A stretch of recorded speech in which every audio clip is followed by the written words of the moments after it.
Buen día, estudiantes de segundo año medio. Les saludamos juntos con el profesor para invitarlos a participar de esta clase número 10 de análisis de narraciones escritas. Nuestro objetivo en la clase del día de hoy es analizar e interpretar las narraciones leídas para enriquecer la comprensión. Gracias profesora.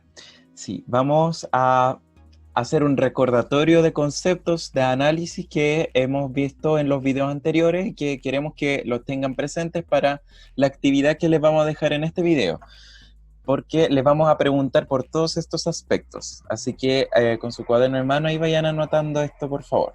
¿Ya? Lo primero, caracterización de personajes. La caracterización de personajes se refiere simplemente a la descripción de estos, ¿ok? A la descripción. Y esa descripción yo la puedo obtener a partir de la lectura, según, lo voy a escribir aquí, a partir de la lectura, según la información que me esté entregando el narrador. El narrador me puede dar información de cómo es el personaje, de su altura, de su contextura, de la forma en que piensa, su personalidad, etc. Entonces, a partir de ahí, se hacen 3 clasificaciones de caracterización de personajes. La primera es la caracterización física. Y en la física, simplemente se dan descripciones sobre su aspecto, la ropa que usa, también sobre su contextura, la altura, si es delgado, si es robusto, etc. Color de pelo también, eso va en el aspecto. También la vestimenta, la ropa que lleva puesta. Bueno, todo lo que tenga que ver con lo físico, que es el cuerpo, que es la ropa, es su rostro, todo. Todo lo físico. El segundo es la caracterización psicológica. Y la caracterización psicológica se refiere a lo interno del personaje, sus pensamientos, sus emociones también. Me puede estar describiendo cómo se siente, me puede estar describiendo cómo piensa, por ejemplo. También lo psicológico implica la personalidad, necesariamente. La personalidad, cuando me descríbeme tu personalidad, me equivoqué acá. Cuando se describe la personalidad, estoy tratando de describirme psicológicamente. Por eso va en esta sección. Personalidad, ya. Y también la conducta. La conducta del personaje. Lo que es conductual, la forma de hablar, la forma de relacionarse con otros personajes también. Eso es parte de la conducta. Y lo tercero es la caracterización de tipo social. La que es de tipo social se refiere a el estado socioeconómico. Voy a ponerlo así, estado socioeconómico del personaje. Si es pobre, socioeconómico. Si es pobre, si es millonario, bueno, el barrio en donde vive, el trabajo, el tipo de trabajo que tiene, porque si es un trabajo profesional, es un trabajo de medio tiempo, etc. También va acá la formación académica, si es que es un personaje con estudios universitarios o no terminó los estudios, etc. Todo eso configura una caracterización social. Eso es lo primero sobre los personajes. Sobre los tipos de narradores, tenemos que clasificarlos en 2 tipos. Los narradores que son externos y los narradores internos. Los narradores externos son externos porque están fuera de la historia, no participan en ella. Perdón, acá es no están. No están en la historia, ¿ok? Por eso son externos. Y acá tenemos 2 tipos de narradores externos. El primero es el omnisciente y el segundo es el objetivo o conocimiento relativo, que es otro nombre. El omnisciente lo voy a colocar como un símbolo. El símbolo este es el símbolo Illuminati del Dios que todo lo sabe y todo lo ve.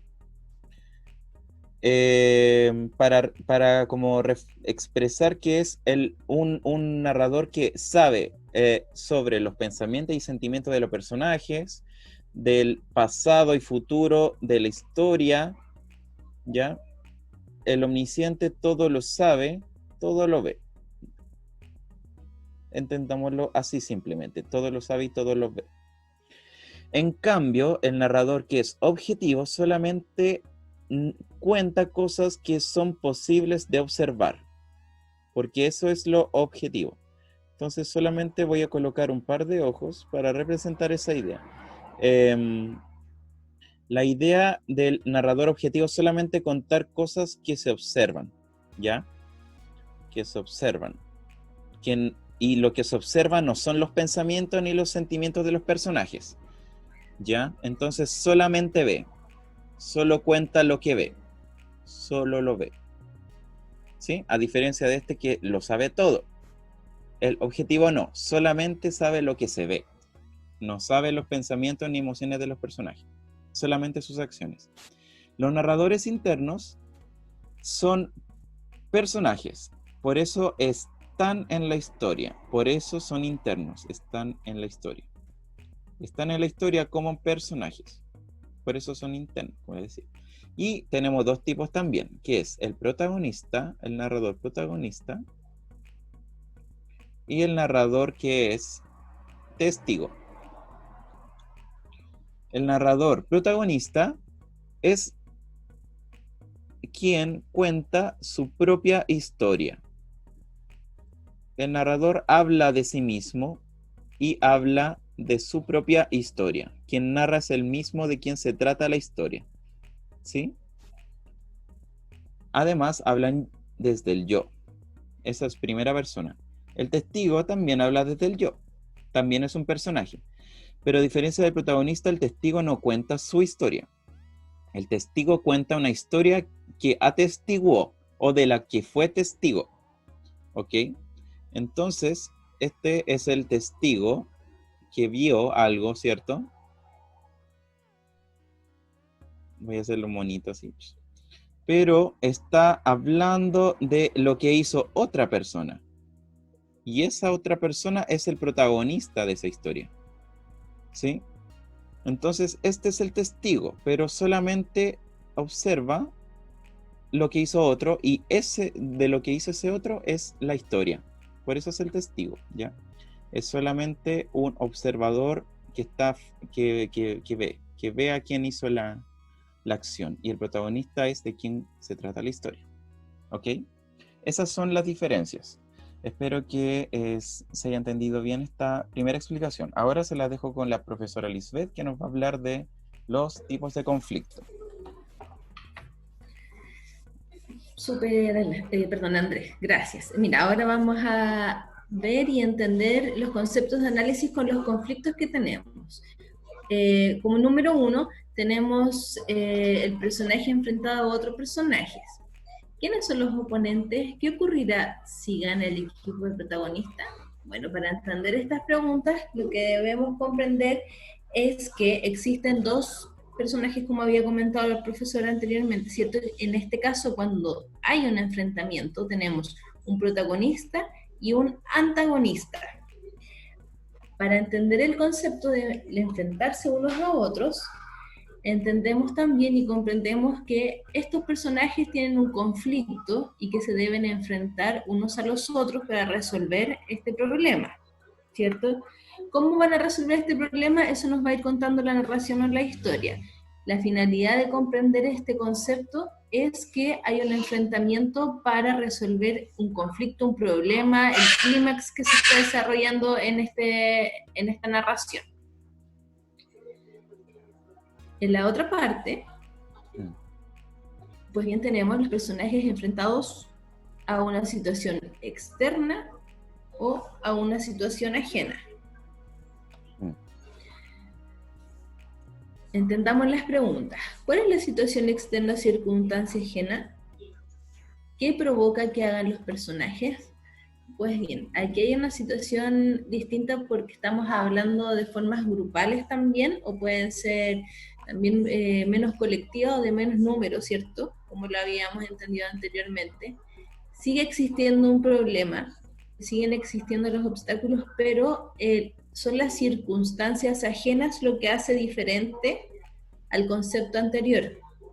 Es decir, hay situaciones en esta narración que podemos entender que dan un vuelco o dan una línea a seguir para el relato o la narración que estamos entendiendo. Por ejemplo, tenemos la situación de una niña, ¿cierto? Que es lo que ha ocurrido generalmente hoy en día, en donde va camino, por ejemplo, a ver a su abuelita, como es la Caperucita Roja, y se encuentra con el lobo. Y en este caso, el lobo es el conflicto, ¿cierto? La situación.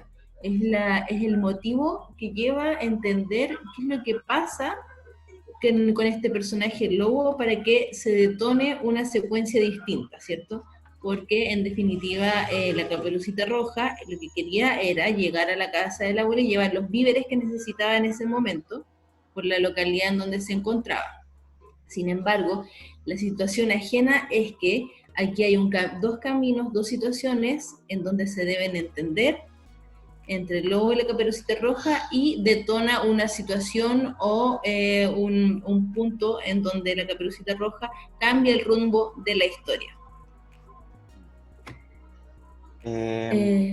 Puedo hacer el alcance de que la Caperucita, sí, tenemos a dos personajes, y el problema allí será que la Caperucita enfrenta al lobo, ¿cierto? Entonces, acá vemos expresado ese conflicto como el primero, porque tenemos por un lado, bueno, no estamos hablando en ese caso de que son varias personas enfrentadas a otras, pero sí tenemos al protagonista de la historia, que es Caperucita Roja, y que se enfrenta a alguien que intenta detenerla, que es alguien que se enfrenta a ella, concretamente que es otro personaje en el que es el lobo, ¿cierto? El lobo como otro personaje. Entonces, aquí se enfrentaría a un tipo de conflicto de un personaje contra otro. Y para la situación externa, sirve mucho el ejemplo de Caperucita Roja, porque, por ejemplo, si Caperucita Roja se hubiera encontrado con una tormenta eléctrica, entonces, y esa tormenta eléctrica le impide llegar a la casa de la abuela, en vez del lobo, por ejemplo, aquí Caperucita estaría enfrentada a una situación externa. Esa es la circunstancia ajena que enfrentaría. Entonces ella se estaría enfrentando no a otro personaje, pero sí a un obstáculo que es externo a ella, que es ajeno, ella no lo maneja, y en ese caso, así sería, allí se enfrentaría a una situación externa. Es un obstáculo allí que tiene que superar. Pero como se enfrenta a un lobo, que es otro personaje, es del primer tipo. Y el segundo, si fuera lo segundo, ahí sí sería un personaje enfrentado a una situación externa. Súper bien. Gracias, Andrés. Analizamos el tercer punto, que es un personaje enfrentando a su fuero interno. Entonces entendemos aquí, ¿qué dilema o problema interno está enfrentando el protagonista? Como ya lo habíamos conversado anteriormente, ¿cierto?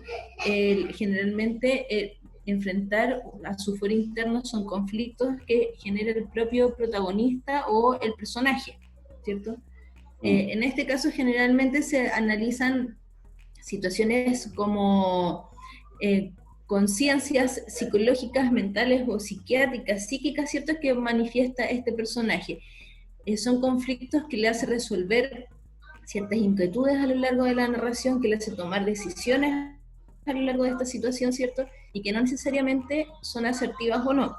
Entonces, el inconsciente de este personaje es el que cumple una función bien protagónica, porque entrega lineamientos para este personaje en cómo va a funcionar y cómo va a determinar ciertas situaciones.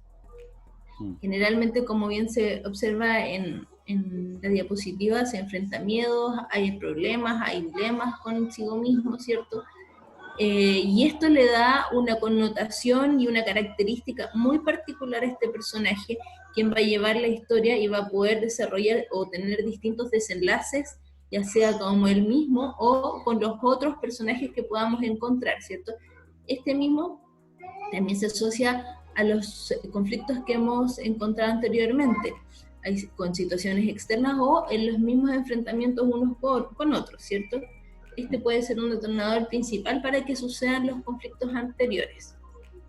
Podemos verlo bien, como lo habían mencionado, en una trilogía que existe de la saga que es Fragmentado, ¿cierto? Donde hay un personaje que tiene 27 personalidades y hay un conflicto con el mismo porque no se entiende bien cuál es el proceder. Sí, se habla de Fragmentado. Este personaje enfrenta como un problema interno que tiene que ver con este conflicto con sus personalidades y al final está teniendo un problema consigo mismo. Entonces, en ese caso y con este ejemplo, vemos reflejado este tipo de conflicto. Ok, estudiantes, lo último antes de avanzar es que entendamos el conflicto como el problema de la historia. Todos los personajes se enfrentan a un problema que tienen que resolver y cuando se resuelve estamos ante el desenlace de la historia. En el desenlace se resuelve el problema. Y estos tres tipos son los que se manifiestan con mayor frecuencia y lo que vamos a hacer es identificar a cuál tipo de conflicto pertenece a la historia respondiendo estas preguntas orientadoras para que podamos identificarlo fácilmente. Continuemos. Ya, para ir cerrando con el recordatorio, vamos a recordar esto último. Los recursos temporales de las historias suelen usar a los escritores para darle más interés o más hacer una historia más dinámica, donde, por ejemplo, se comienza con un presente, se va hacia el pasado, los personajes recuerdan algo, etc. Entonces, a partir de acá, nosotros, bueno, espérenme, los recursos temporales hablan de cómo avanza la historia. Hablan de cómo se avanza en la historia, ¿ok? En la historia. Y tenemos tres tipos. El tiempo de la historia, esto es un concepto de uno de los videos tutoriales que les dejamos con la profesora hace tiempo, coincide con el tiempo del relato, y esta es una historia lineal, es decir, el momento en el que se empieza es un momento narrativo presente, y luego avanza linealmente en el momento presente hacia el desenlace. ¿Sí? Y acá los hechos se cuentan en la medida en que van ocurriendo. Y para eso se usa mucho el tiempo presente. En donde, por ejemplo, se dice, yo camino ahora por la calle y veo a lo lejos que se acercan un par de personas. En la medida en que se van acercando, sospechosamente empiezan a conversar y al parecer están queriendo hacer un asalto, por ejemplo. Entonces conté los hechos en la medida en que van ocurriendo en línea hacia el desenlace. Ese es el primero. El segundo, el narrador cuenta hechos del pasado. Acá hay un presente narrativo, se parte desde un presente narrativo, pero desde ese presente se vuelve al pasado. Se vuelve al pasado. Y se cuentan cosas que ocurrieron, ¿ya? Y desde el pasado se avanza, se avanza, hasta volver al presente. ¿Sí? Porque los hechos que cuenta son hechos que ya ocurrieron, ¿ya? Entonces, desde el presente se vuelve al pasado. Por ejemplo, un anciano quiere contar la historia de su niñez. El presente de ese momento es la vejez del anciano y vuelve al pasado contando las cosas que vivió cuando niño. Y luego avanza cuando fue la adolescencia, cuando fue adulto y ahora después vuelve a contar, o sea, al momento en el que es un anciano. ¿Sí? Eso es, el narrador cuenta hechos del pasado. Y el tercero es que se parte desde un presente, pero se cuentan cosas que ocurrirán. Es decir, cosas que ocurren en el futuro. Se cuentan hechos que ocurrirán. Y acá se utiliza el tiempo futuro. Lo que ocurrirá mañana es que los personajes saldrán de sus casas y van a encontrarse con un demonio que va a estar acechando por las afueras, no lo sé. Eso es un momento futuro que aún no ocurre porque está en un momento de presente, pero desde el presente cuenta cosas que ocurrirán. ¿Ok? Esos son los 3 recursos temporales que se suelen jugar y se combinan para crear la historia. Esos son los conceptos que nos interesaba que recordaran, porque les vamos a pedir que identifiquemos estas cosas, además de un par de otras preguntas de comprensión sobre el cuento No pasó nada de Antonio Skármeta. Y para eso vamos a pedirles que abran su libro, primero que vayan a buscarlo y luego que lo abran en la página 156. Ahora con la profesora vamos a abrir esta página y vamos a leer un par de párrafos para comprender la historia que van a tener que leer ustedes completa para que respondan las preguntas que les vamos a dejar después. ¿Ok? Así que vamos a ver el libro.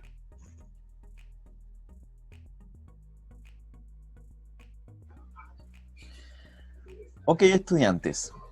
Con su libro en mano, esta es la página que todos deben tener abiertos. Y vamos a leer con la profesora Lisbeth los primeros párrafos de este cuento para que luego ustedes lean el resto del cuento y luego respondan las preguntas de comprensión. Este es un cuento llamado No pasó nada, de Antonio Skármeta, que es este caballero que está acá. Es un destacado escritor chileno, es Premio Nacional de Literatura, y luego del golpe de Estado del 73, él partió al exilio radicándose en Alemania. Después del plebiscito de 1988, él vuelve y funda un taller literario, del cual participaron otros destacados escritores chilenos que hoy en día son reconocidos. Entonces, vamos a leer los primeros párrafos para que luego ustedes lo hagan en su casa. No pasó nada. El 11 de septiembre hubo un golpe militar en Chile y asesinaron al presidente Allende. Y murió mucha gente, y los aviones le tiraron bombas al palacio presidencial, y en la casa tenemos una foto grande en colores donde está el palacio lleno de llamas. El 13 de septiembre era mi cumpleaños y mi papi me regaló una guitarra.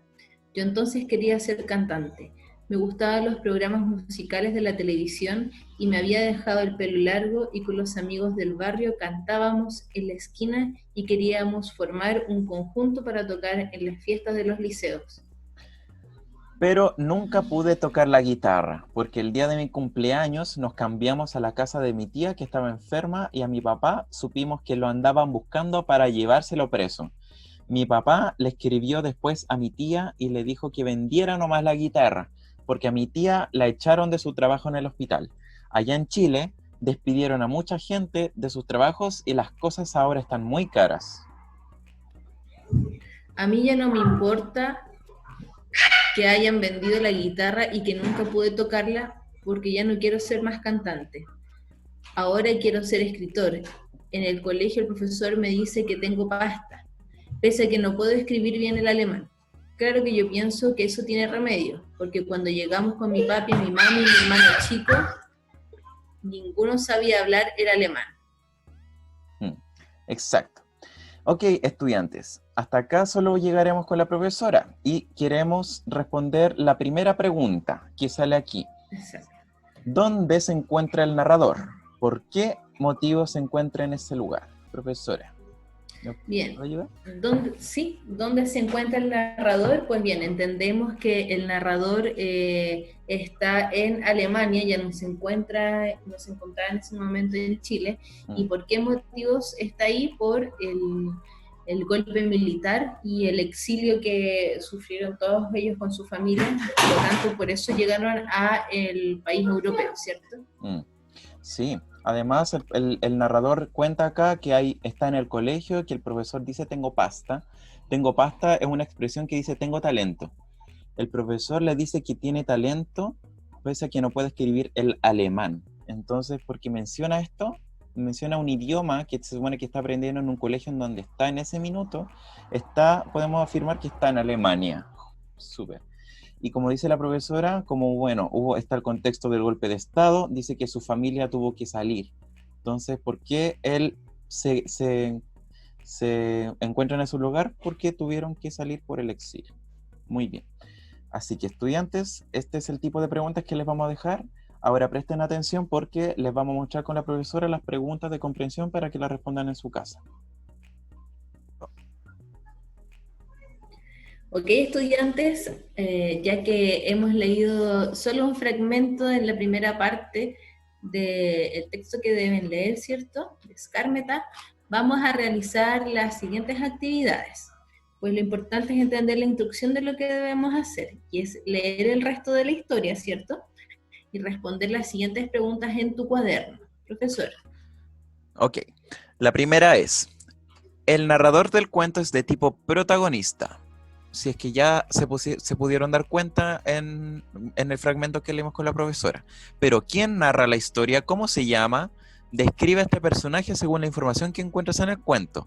Describirlo es decir, si es que la información está en el cuento, cómo es su estatura, qué edad puede tener, su nivel socioeconómico, pueden inferirlo, también su personalidad, todo lo que encuentren ahí, ¿ya? Esa es la primera. Vamos con la segunda pregunta. ¿Cuál es el problema al que se enfrenta la familia del protagonista? Pues bien, dentro de todo el texto que ustedes han leído, constantemente se connota el conflicto, el problema que enfrenta la familia del protagonista, ¿cierto? Aquí tenemos tres alternativas con letras A, B o C. Elige una de las tres y responde solo las preguntas de la opción elegida. Vamos a entender cuál. Por ejemplo, la A, un personaje enfrentado a otro, que lo analizamos anteriormente, ¿cierto? Con la información correspondiente para poder desarrollar la actividad.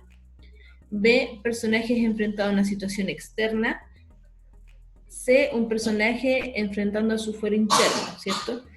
Pueden volver y retroceder el video si es que no lo recuerdan aún, para que puedan entender un poquito más sobre esos tres términos. Exacto. Recuerden que cuando elijan una de las alternativas, solo responden las preguntas de la alternativa elegida. ¿Ok? Pregunta 3. ¿Cuál es el punto de vista temporal de la narración presente en el relato?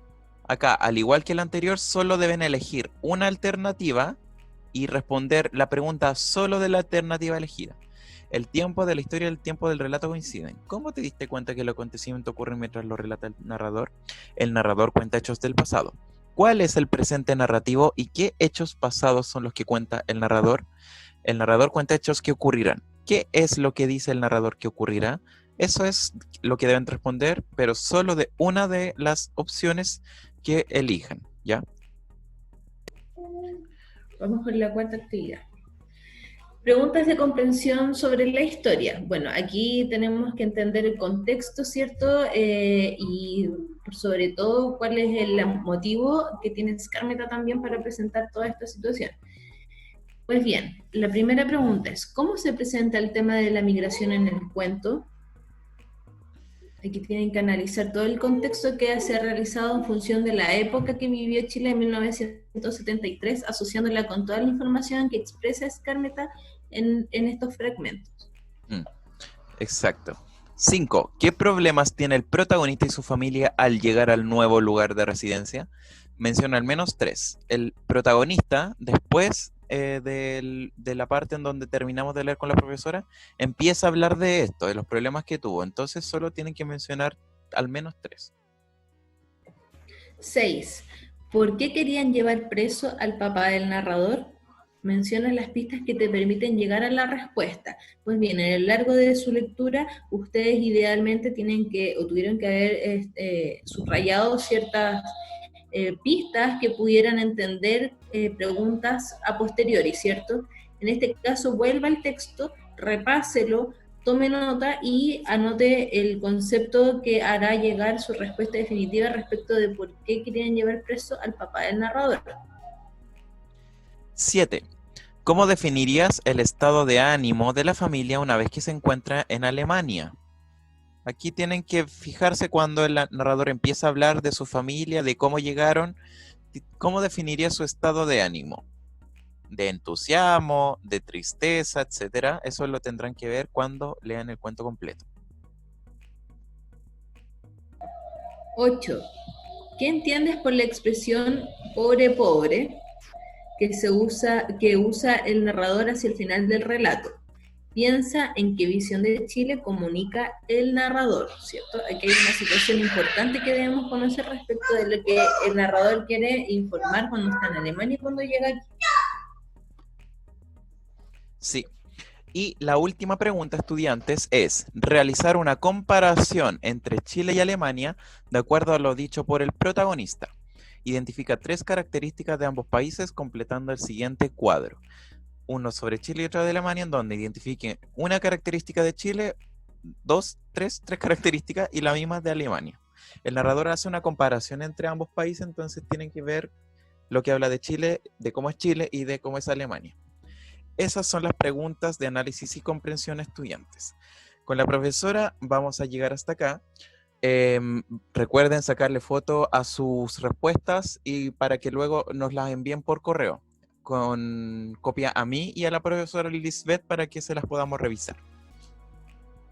Muchas gracias, estudiantes. Recuerden que nos vemos en una tutoría siguiente. Agradecemos su puntualidad, ¿cierto? Y la visión de este video tutorial. Muchas gracias. Así es. Que estén bien, estudiantes. Nos vemos en la próxima oportunidad.